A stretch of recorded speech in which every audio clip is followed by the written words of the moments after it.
ಆಯುಕ್ತರ ವಿರುದ್ಧ ರಾಜ್ಯಪಾಲರು ಮತ್ತು ಕೇಂದ್ರ ಮಾಹಿತಿ ಆಯೋಗಕ್ಕೆ ದೂರುಗಳನ್ನು ನೀಡೋದ್ರ ಮೂಲಕ ಮಾಹಿತಿ ಹಕ್ಕುಗಳಿಗಾಗಿ ನಿರಂತರವಾಗಿ ಹೋರಾಟವನ್ನು ನಡೆಸ್ತಾ ಇದ್ದಾರೆ. ಶ್ರೀ ವೀರೇಶ್ ಬೆಳ್ಳೂರ್ ಅವರು, ಮಾಹಿತಿ ಹಕ್ಕು ಅಧ್ಯಯನ ಕೇಂದ್ರ ಬೆಂಗಳೂರು, ಇವರು ಕಾರ್ಯಕ್ರಮವನ್ನು ಕುರಿತು ಒಂದೆರಡು ಮಾತುಗಳನ್ನು ಆಡಬೇಕು ಅಂತ ಕೇಳಿಕೊಳ್ತೀನಿ. ಮೂಲಗಳಿಂದ ನನ್ನ ಅನೇಕ ಮಿತ್ರರು ಇಲ್ಲಿ ಬಂದಿದ್ದಾರೆ. ಕೇವಲ ಅವರ ಜೊತೆ ಟೆಲಿಫೋನ್ನಲ್ಲಿ ಸಂಪರ್ಕದಲ್ಲಿದ್ದ ಇವತ್ತು ನಿಮ್ಮನ್ನೆಲ್ಲ ನೋಡ್ತಕ್ಕಂಥ ಒಂದು ಅವಕಾಶ ಇವತ್ತು ಬಂದಿರತಕ್ಕಂಥದ್ದು. ಮಟ್ಟಕ್ಕೆ ಕುಸಿದಿದೆ ಅಂತಂದರೆ there is no administration at all. ಆ ಮಟ್ಟಕ್ಕೆ ಅಂದರೆ ಆಡಳಿತ ಸಂಪೂರ್ಣವಾಗಿ ಕುಸಿದಿರ್ತಕ್ಕಂಥದ್ದು. ಕಳೆದ 19 ವರ್ಷಗಳಿಂದ ಏನು ನಾನು ನನ್ನ ಮಿತ್ರರು ಮೂರ್ತಿಯವರು ಬಂದಿದ್ದಾರೆ, ಬಾಬು, ಹಲವಾರು ಮಿತ್ರರು ಇದ್ದೀವಿ. RTI ಏನು ಮಾಹಿತಿ ಹಕ್ಕನ್ನು ಭಾಳ ಸಮಗ್ರವಾಗಿ ಅದನ್ನು ಉಪಯೋಗಿಸ್ಕೊಂಡು ಬಂದಂಥವ್ರು ನಾವು.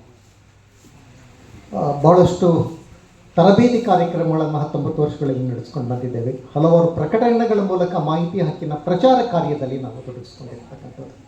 ನಾನೊಬ್ಬ ಮಾಹಿತಿ ಹಕ್ಕಿನ ಮೂಲತಃ ಪ್ರಚಾರಕ್ಕಾಗಿರ್ತಕ್ಕಂಥದ್ದು.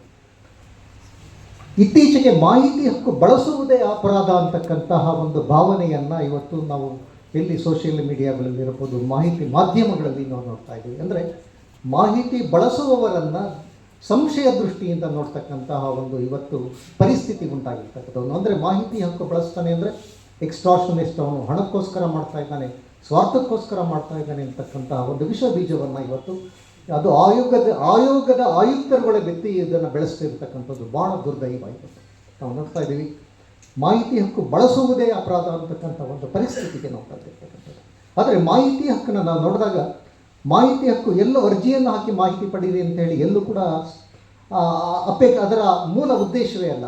ಅದರ ಮೂಲ ಉದ್ದೇಶ ಇರತಕ್ಕಂಥದ್ದು ಇಡೀ ಕಾನೂನಿನ ಮೂಲ ಉದ್ದೇಶ ಸೆಕ್ಷನ್ 4 ಅನ್ವಯ ಎಲ್ಲ ಮಾಹಿತಿಗಳನ್ನು ಎಲ್ಲ ಸಾರ್ವಜನಿಕ ಪ್ರಾಧಿಕಾರಗಳು ತಮ್ಮ ಅಂತರ್ಜಾಲದಲ್ಲಿ ಹಾಕಬೇಕು ಅಂತಕ್ಕಂಥದ್ದು ಇರ್ತಕ್ಕಂಥದ್ದು. ಅಂದರೆ ಅಲ್ಲಿ ಇರ್ತಕ್ಕಂತಹ ಆದೇಶಗಳು ಇರ್ಬೋದು, ಕಾಮಗಾರಿಗಳ ಬಗ್ಗೆ ಇರತಕ್ಕಂತಹ ಒಂದು ಕಾರ್ಯಾದೇಶಗಳಿರ್ಬೋದು, ಬಿಲ್ಗಳು ಇರ್ಬೋದು, ಕಾಮಗಾರಿಗಳಿಗೆ ಮತ್ತು ಸರ್ಕಾರಿ ವೆಚ್ಚಕ್ಕೆ ಸಂಬಂಧಪಟ್ಟಂಥ ಎಲ್ಲ ಮಾಹಿತಿಗಳು ಕೂಡ ಅಂತರ್ಜಾಲದಲ್ಲಿ ಸಾರ್ವಜನಿಕರಿಗೆ ಮಾಹಿತಿ ಹಕ್ಕಿನ ಅರ್ಜಿಯನ್ನು ಹಾಕಿದಲೇ ಪಡೀಬೇಕು ಅಂತಕ್ಕಂಥದ್ದು ಮಾಹಿತಿ ಹಕ್ಕಿನ ಮೂಲ ಉದ್ದೇಶ. ಆದರೆ ಸೆಕ್ಷನ್ 4 ಇವತ್ತು ಕೂಡ ಅನುಷ್ಠಾನ ಆಗಲಿದೆ. ಮೊನ್ನೆ ಈ ಬಗ್ಗೆ ಸುಪ್ರೀಂ ಕೋರ್ಟ್ ಕೂಡ ಭಾಳ ಸ್ಪಷ್ಟವಾದ ನಿರ್ದೇಶನವನ್ನು ಕೊಡ್ತು. ಸೆಕ್ಷನ್ 4 ಅನುಷ್ಠಾನ ಕಡ್ಡಾಯವಾಗಿ ಆಗಲೇಬೇಕು. ಈ ಅನುಷ್ಠಾನದ ಒಂದು ಜವಾಬ್ದಾರಿ ಮಾಹಿತಿ ಆಯೋಗಗಳು ತಗೋಬೇಕು ಅಂತಕ್ಕಂಥ ಒಂದು ನಿರ್ದೇಶನವನ್ನು ನೀಡ್ತು. ಆದರೂ ಕೂಡ ಇದುವರೆಗೂ ಕೂಡ ಅದರ ಬಗ್ಗೆ ಯಾವುದೇ ಪ್ರಯತ್ನಗಳನ್ನು ಸರ್ಕಾರವೂ ಮಾಡ್ತಾ ಇಲ್ಲ, ಮಾಹಿತಿ ಆಯೋಗಗಳು ಮಾಡ್ತಾ ಇಲ್ಲ. ಈ ಸೆಕ್ಷನ್ 4 ನಿರುಪಯುಕ್ತ ಆಗಿರತಕ್ಕಂಥ ನಾವು ನೋಡ್ತಾ ಇದ್ದೀವಿ. ಇವತ್ತು ಅತಿ ಹೆಚ್ಚಿನ ಅರ್ಜಿಗಳನ್ನು ಸಲ್ಲಿಸ್ತಾ ಇರತಕ್ಕಂಥದ್ದು ಗ್ರಾಮ ಪಂಚಾಯಿತಿಗಳಿಗೆ ಮೊದಲು ಅತಿ ಹೆಚ್ಚಿನ ಸಂಖ್ಯೆ. ಅದು ಬಿಟ್ಟರೆ ರೆವಿನ್ಯೂ ಇಲಾಖೆ, ಆಮೇಲೆ ಪೊಲೀಸ್ ಇಲಾಖೆ.